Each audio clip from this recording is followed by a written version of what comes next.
biochimie et donc aujourd'hui on va vous parler un petit peu de la métabo. Donc il faut savoir que c'est une partie de la biochimie qui est assez dense et en plus elle arrive à la fin du semestre, donc il faut bien la réviser le plus régulièrement possible et essayer de trouver des petites astuces pour l'apprendre le plus efficacement possible.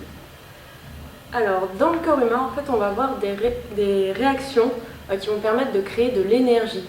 Et cette énergie, elle va être stockée pour pouvoir être dépensée ensuite. Alors, donc, toute cette énergie, en fait, elle va être créée et stockée pour pouvoir respecter les constantes de l'organisme. Et les constantes de l'organisme, en fait, ça va être le principe d'homéostasie. Du coup, cette énergie, elle va être stockée sous forme d'ATP. Alors, donc, le corps, en fait, il va métaboliser à partir de l'alimentation. Donc, à partir de cette alimentation, on va retrouver des lipides, des glucides et des protéines. Donc, les lipides, ils vont servir à faire des acides gras et du glycérol qui, par l'intermédiaire de la bêta-oxydation, vont nous faire des équivalents réducteurs. Ces équivalents réducteurs, donc, à savoir le NADH, H+, et le FADH2, en passant par la chaîne respiratoire, vont nous mener à de l'ATP. ATP qui va être stocké pour pouvoir être dépensé ensuite pour l'énergie. Ensuite, au niveau des glucides, qu'est-ce qu'on a? On a du glucose. Le glucose, il a deux chemins possibles. Soit en passant par la glycolyse, on va avoir des équivalents réducteurs qui vont suivre le même chemin que les équivalents réducteurs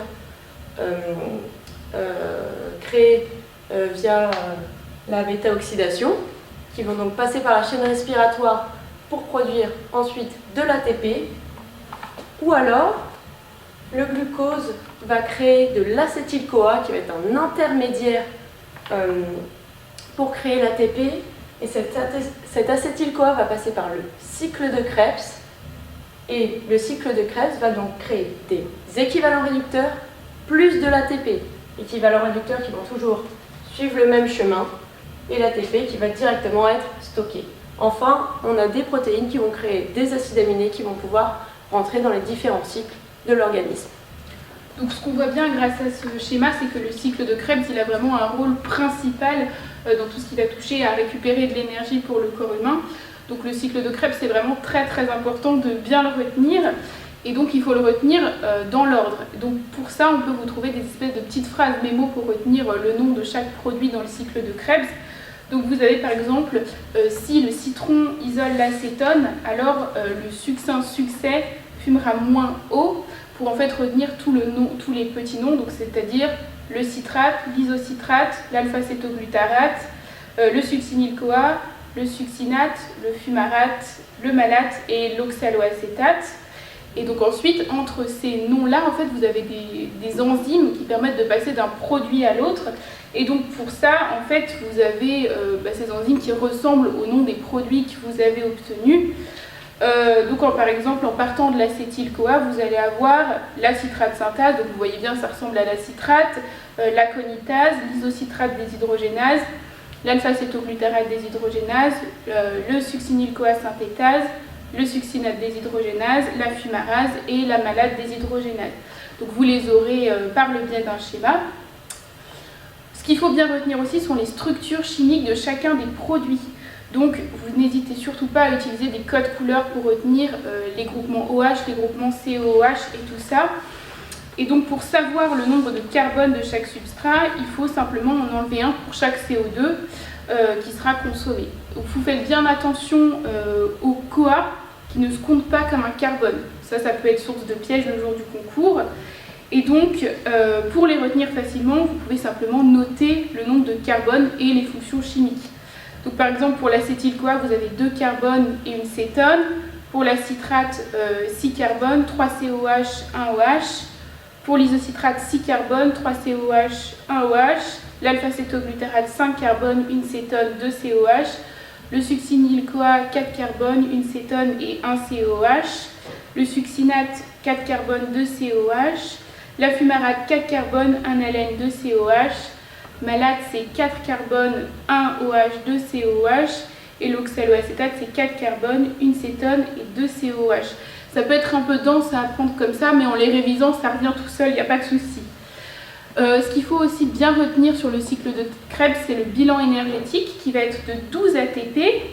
Donc l'ATP, il provient d'où tout simplement? Il peut provenir du GTP, mais aussi principalement des équivalents réducteurs. Donc il faut bien savoir que par exemple le NADHH+, il va vous donner 3 ATP, et comme dans le cycle de Krebs on obtient 3 NADHH+, on a en tout 9 ATP. Le FADH2, il va nous donner 2 ATP, et ensuite on a un ATP qui vient lui aussi, donc en tout ça nous donne 12 ATP pour le cycle de Krebs. Et il faut bien savoir où est-ce que vous avez chaque ATP qui est récupéré dans le cycle de Krebs. Donc vous avez au total 12 ATP qui sont créés grâce à un acétyl-CoA. Du coup, aussi, donc, au cours du semestre, il va falloir savoir où se font toutes ces réactions, quels sont ces réactifs, les produits, les enzymes nécessaires. Donc tout ça, il faudra absolument le savoir par cœur. Donc pour savoir tout ça, on vous conseille beaucoup de faire les schémas, les refaire avec des couleurs, les refaire en les complétant, les refaire à l'aveugle, faire une partie puis l'autre, etc. Il faut pouvoir les visualiser mentalement, par exemple si vous avez une mémoire visuelle, si vous avez une mémoire auditive, répétez-les, etc. Il faut aussi pouvoir créer un maximum de liens, parce qu'il faut savoir que dans la métabo, tout votre cours sera relié. Vous pourrez à chaque fois, à chaque partie de cours, vous pourrez en associer une autre. Aussi, il faut que vous puissiez faire des cartes mentales. Donc on va vous faire un exemple de carte mentale juste là. Alors voici la carte mentale dont on vous parlait juste avant. Donc vous voyez qu'on a créé 3 espaces, le cytosol, l'interface et la mitochondrie. Donc l'interface, c'est l'interface entre la mitochondrie et le cytosol. Donc là, vous allez avoir toutes les réactions possibles. La bêta-oxydation, la cétogénèse-cétolyse, la phosphorylation oxydative, le cycle de Krebs, la glycolyse aérobie, la néoglucogénèse, l'uréogénèse, la glycolyse anaérobie, la voie des pentoses, la lipogénèse, et ici vous avez 2 petites légendes. Donc ce qui est souligné en bleu, c'est ce qui concerne les glucides, et ce qui est encadré en rouge concerne la création d'ATP.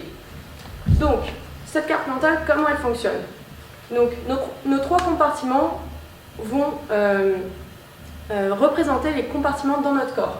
Donc ici, on a fait un dessin de mitochondrie. Donc qu'est-ce qui va se passer dans la mitochondrie?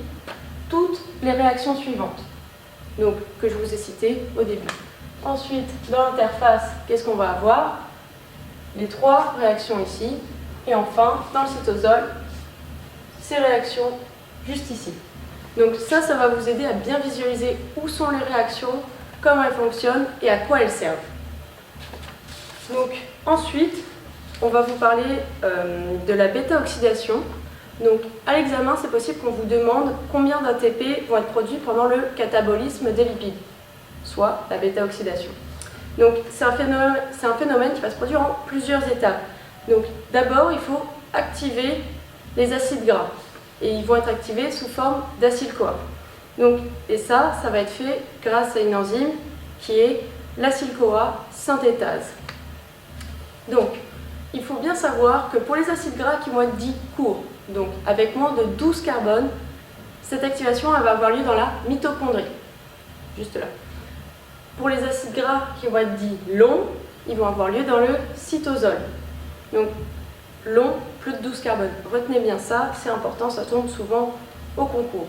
Donc, une fois que l'acétyl-CoA, il va être raccourci de 2 carbones. Donc, à chaque cycle, on enlève 2 carbones à notre grand acétyl-CoA. Donc, chaque cycle de bêta-oxydation. L'acétyl-CoA plus court va être d'un côté et les 2 carbones en fait, vont créer un acétyl-CoA. Acétyl-CoA, on a retenu que c'était l'intermédiaire pour créer les équivalents réducteurs qui va rentrer dans le cycle de Krebs, etc., comme on a vu juste avant. Donc, à la fin, quand il ne reste plus que 4 carbones dans notre acétyl-CoA, ça va nous créer 2 acétyl-CoA. Donc, tout en créant un acétyl-CoA, à chaque tour, on a aussi un FADH2 et un NADHH+. Donc, il faut savoir aussi que, comme on l'a dit tout à l'heure, un FADH2, ça donne 2 ATP par la chaîne respiratoire. Un NADH+ donne 3 ATP par la chaîne respiratoire. Un acétyl-CoA donne 12 ATP par le cycle de Krebs. Et enfin, un acide gras à 2 N carbone, donc 2 fois N, le nombre de carbone, fait N-1 tour.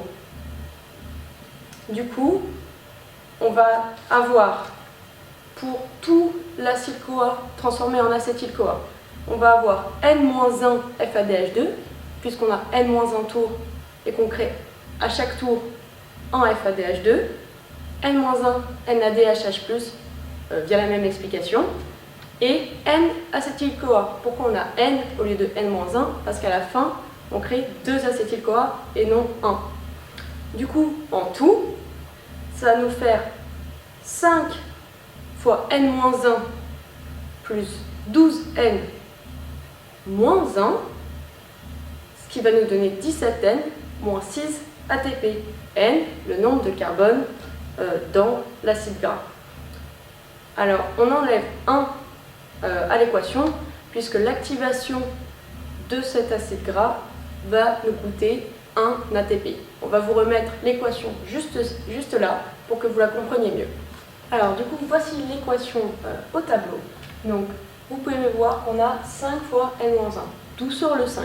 Le 5, c'est 2 plus 3, parce que le FADH2 donne 2 ATP et le NADH+ donne 3 ATP. Donc 5 ATP sont créés grâce aux équivalents réducteurs. Donc c'est le terme en bleu. Le terme en rouge est issu de l'acétyl-CoA qui passe par le cycle de Krebs. Et enfin le terme en vert, c'est ce qui représente l'activation. Donc c'est pour ça qu'il y a un moins devant, parce que ça nous coûte 1 ATP. Et enfin, on obtient donc 17N moins 6 ATP en tout, puisque là, 5 fois N, ça nous fait 5N, 5 fois moins 1, moins 5, plus 12N, donc 5N plus 12N, 17N, moins 5, moins 1, moins 6, 17N, moins 6 ATP avec N, le nombre de carbone. Voilà, donc on en est arrivé à la fin de cette vidéo. On sait qu'elle est super dense. Si vous avez des questions, vous n'hésitez pas à les poser sur le forum et on y répondra avec grand plaisir. A bientôt. Lâchez un pouce bleu.